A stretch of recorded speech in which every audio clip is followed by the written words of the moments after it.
Aujourd'hui, je vais rester dans la tonalité de la Toussaint, qui, ne l'oublions pas, est la célébration de la vie après la mort. Je veux te parler des signes que les défunts nous envoient pour communiquer, pour t'aider à reconnaître ces signes et à les interpréter. C'est en plus, l'anniversaire, de la mort, violente, de mon fils, qui est parti il y a 3 ans alors qu'il avait seulement 16 ans.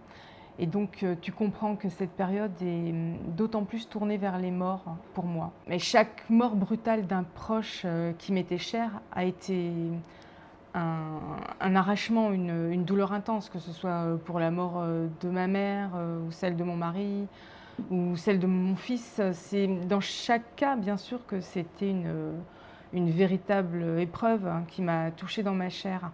Mais en même temps, chacun de ces événements a été aussi l'occasion, pour moi de progresser sur mon chemin, de développer mes capacités et dont je peux me servir aujourd'hui pour t'aider. Parce que en fait, chaque épreuve est ce qu'on en fait.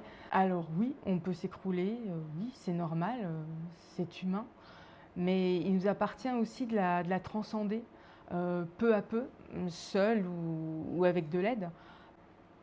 Les 2, je dirais d'ailleurs, hein, parce que demander de l'aide est parfois absolument indispensable pour pouvoir aller plus loin. Et justement, ce lien entre nos épreuves et l'invisible est très fort, car la mort ne rompt pas la connexion d'amour, elle la transforme. Parce que oui, nos proches décédés cherchent très souvent à entrer en contact avec nous. Le- Lorsque l'un de tes proches meurt, il te manque, tu veux le voir, lui parler, le serrer dans tes bras. Mais il faut bien se dire que tout ça, c'est également vrai pour eux. La douleur de la perte et de l'arrachement existe dans les deux sens, sois-en sûr. Il n'y a donc rien de plus faux que d'imaginer qu'il faut laisser les morts tranquilles et ne plus leur parler, penser à eux le moins possible et ne surtout pas les déranger. C'est pas du tout ça. Communiquer avec eux est un soulagement et une consolation pour nous comme pour eux. C'est une véritable aide. Et la preuve, nos défunts nous envoient très souvent des signes. Justement, comment les reconnaître? Parfois, c'est alors qu'on est en train de communiquer avec eux. D'ailleurs, à ce propos, reste bien jusqu'à la fin parce que j'ai une surprise pour toi. Donc je disais que parfois on reçoit ces signes alors qu'on est en train nous-mêmes de communiquer avec eux, mais parfois non, pas du tout. Mais cela n'a aucune importance en fait, ça change rien. Et ce que je vais vous décrire, maintenant peut arriver dans un cas comme dans l'autre. Un premier signe, c'est le ressenti olfactif. Je te cite ce signe en premier parce qu'il m'a personnellement énormément marquée. Mon fils était mort depuis, quelques jours seulement. J'étais chez moi dans l'état émotionnel, que vous pouvez imaginer. J'étais seule au rez-de-chaussée et brutalement, je me suis mise à sentir l'odeur de cigarette électronique. C'était évidemment pas moi, c'était personne chez moi. Alors j'étais tout d'abord absolument incrédule et puis j'ai demandé à Vitali, donc Vitali c'est mon fils, j'ai demandé à Vitali, si c'était bien lui. Et j'ai eu aussitôt en réponse un éclat de rire et oui, il me confirmait que c'était bien lui. En même temps, il était mort de rire et il m'a dit, «Ah c'est bien la première fois que tu es contente de sentir, l'odeur de ma cigarette électronique». Parce que c'était vrai, il s'était mis à fumer et j'approuvais pas du tout évidemment. C'était un sujet de tension entre nous et puis de guerre lasse, j'avais fini par, lui acheter une cigarette électronique en me disant que c'était quand même moins mauvais que le tabac et donc là il me charriait parce qu'évidemment, là j'étais ravie de recevoir un signe de sa part, donc j'étais ravie de sentir, cette cigarette électronique, ce qui n'était bien sûr pas le cas, de son vivant, je dirais. Et au passage, cela me permet de te montrer que les défunts, tu vois, gardent, gardent leur personnalité après leur mort. Par exemple, quelqu'un de joyeux le restera, quelqu'un de blagueur le restera, quelqu'un de taciturne le restera, bon, etc. Bien sûr, ça s'émousse, ils perdent leurs défauts, les défauts humains que nous avons tous, mais malgré tout, la personnalité reste, du moins dans tous les premiers temps, qui peuvent être assez longs d'ailleurs. Et ce signe, je l'ai eu plusieurs fois dans les semaines et mois qui ont suivi sa mort et à chaque fois je vérifiais et puis c'était bien lui. Ma fille l'a senti une fois aussi d'ailleurs. Et personnellement, avant cet événement, je n'avais jamais ressenti de clair-olfaction. Et ce n'est pas extrêmement fréquent chez moi de recevoir ce signe d'ailleurs. Alors un deuxième signe peuvent être les perturbations électriques.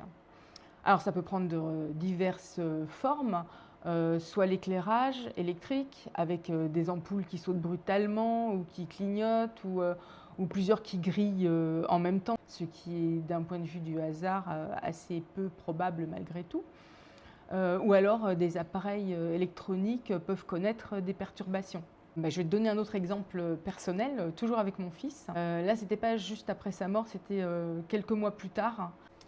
Il se trouve que j'ai dû être opérée du poignet avec une anesthésie qui était locale mais quand même importante. Donc je me trouvais dans la salle d'opération et puis là, bon, il y avait tout le champ opératoire, enfin bref, tout était prêt. Et alors que le chirurgien allait commencer, il s'est mis à y avoir plein de bugs électriques. Mais dans tous les sens. Les infirmières et les chirurgiens n'y comprenaient rien. Les infirmières couraient d'un côté et de l'autre. Quand un appareil redémarrait d'un côté, ça sautait de l'autre. Enfin, bref. Et en voyant ça, j'ai aussitôt ressenti que c'était Vitali. Et bon, comme je n'étais pas dans un état normal, je n'étais pas totalement sûre.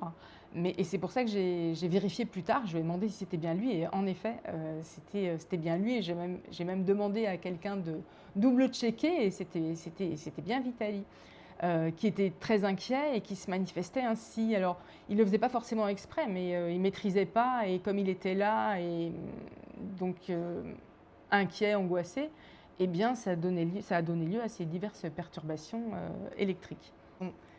Et d'ailleurs, les infirmières et le chirurgien se sont même mis entre eux à parler de cette hypothèse. Et alors moi, j'ai souri. Et je me souviens qu'à un moment, ils m'ont demandé mon avis. Alors j'ai dit que selon moi, c'était tout à fait possible. Mais j'avoue qu'alors, je n'ai pas osé aller plus loin et dire que c'était mon fils, de peur qu'il ne me prenne pour une folle. Je regrette d'ailleurs, j'aurais dû, parce que ils semblaient tout à fait ouverts à ça, parce qu'ils avaient déjà eu des expériences en ce sens apparemment. Et puis, il y a beaucoup plus de personnes qu'on ne le pense qui ressentent ces choses. Parce que, voilà, dans ce cas-là, et c'était bien mon fils. Donc tu vois que ce sont des signes simples à identifier. Et ne les néglige pas, même si tu n'es pas capable toi-même de vraiment vérifier. En fait, fais confiance à ton intuition, tout en éliminant les hypothèses logiques, hein, évidemment. Ça faut toujours faire ça, quelles que soient les circonstances. Mais je le répète, fais confiance à ton intuition, réellement. Elle est dans le juste la plupart du temps. Le troisième signe dont je vais parler, ce sont les rêves. La nuit, ton âme quitte ton corps, elle va dans d'autres dimensions, que tu en sois conscient ou non. Et donc la communication entre toi et les proches que tu as aimés est donc plus facile. Et c'est souvent dans ces circonstances qu'elle peut se faire. Mais ce ne sont pas tous les rêves qui constituent un contact avec un proche. Alors comment est-ce qu'on peut les reconnaître? Bien, lorsque tu te réveilles et que tu as un souvenir absolument fulgurant de ton rêve, un souvenir clair, net, précis, un rêve en plus que tu n'oublies ni dans la journée ni dans les jours qui suivent, cela t'est peut-être déjà arrivé. À moi, oui. Eh bien, lorsque cela t'est déjà arrivé, en ton fort intérieur, tu sais que ce n'était pas juste un rêve comme ça, mais que c'est une vraie rencontre qui a eu lieu. Alors là encore, il existe des techniques pour vérifier. Mais encore une fois, même si tu ne connais pas ces techniques, fais confiance à ton intuition, c'est elle qui est dans le vrai. Et les signes que j'ai énumérés juste avant ne trompent pas, franchement. Alors personnellement, jusqu'à présent, ce type de communication s'est produit avec ma mère déjà et se produit plutôt avec mon mari. Mais évidemment, il n'y a absolument aucune règle, hein. Là, je te parle de mon cas personnel, mais il n'y a strictement aucune règle logique. On n'est pas dans la logique là. Alors il existe plein d'autres signes, hein, mais je voulais te détailler ces trois-là qui peuvent être assez fréquents et qui pour moi sont très forts. Alors cela peut être aussi une musique qui passe par hasard, avec des gros guillemets, une musique liée à la personne décédée, ou bien des bruits légers, des craquements, des cliquetis, la sensation d'un courant d'air ou du froid, ou bien ça peut être une voix intérieure qui prononce une phrase qui était typique du défunt, etc., etc. Enfin, tu peux avoir plein d'autres ressentis, hein, bien sûr. Il y a pas de règle fixe. Certains parlent de papillons, de plumes, de pièces même, d'heures miroirs répétées quand ils pensent à telle personne qui leur était chère. Donc voilà, il y a plein de possibilités. Et justement, ça m'intéresse de savoir si toi était déjà arrivé de recevoir un signe d'un de tes proches disparus. Et bah, quel signe? Raconte-moi en commentaire. Je serais vraiment touchée de te lire et de partager ce moment avec toi. Et c'est le moment maintenant de la surprise dont je t'avais parlé au début. Avant d'entrer en communication avec l'au-delà, il y a un protocole à respecter qu'il est important de suivre pour se protéger. Parce que, oui, alors vraiment, il n'y a nul besoin de dramatiser. Mais les énergies négatives existent de notre dimension comme de l'autre côté. Vous savez tous que certains individus ne sont pas forcément bons à fréquenter. Bon, ben, c'est exactement pareil dans l'autre dimension, hein. Il n'y a ni plus ni moins. Donc, il faut se préserver. Il y a des manières très simples mais très efficaces de le faire. Et je te conseille vivement de les appliquer lorsque tu veux communiquer, que ce soit avec un défunt, mais que ce soit aussi avec ton ange, avec tes guides, dès que tu communiques avec l'autre dimension. Alors tout le monde n'est pas intéressé, hein, c'est pour ça que je ne vais pas détailler ici, mais si toi cela t'intéresse, il y a un lien sous la vidéo dans le commentaire épinglé, et si tu cliques, tu recevras un document qui détaille tout et qui te permettra d'être protégé en toutes circonstances. Pense à liker si ce contenu t'a plu, à t'abonner, à activer la cloche pour recevoir de nouveaux conseils. Je suis Valérie Moncan, énergéticienne, médium. Et si tu traverses une période difficile, que tu te sens sans énergie ou déconnecté de toi-même, je suis là pour t'aider à retrouver ta force, à sentir à nouveau la présence de ceux que tu aimes et à remettre de la paix et de la joie dans ta vie. J'ai traversé ce que tu vis, je sais à quel point c'est difficile et je sais aussi qu'on peut en sortir, mais qu'on a parfois besoin d'aide. Alors si tu as besoin, tous les détails sont dans mon Calendly, dans la description. Je te dis à très bientôt!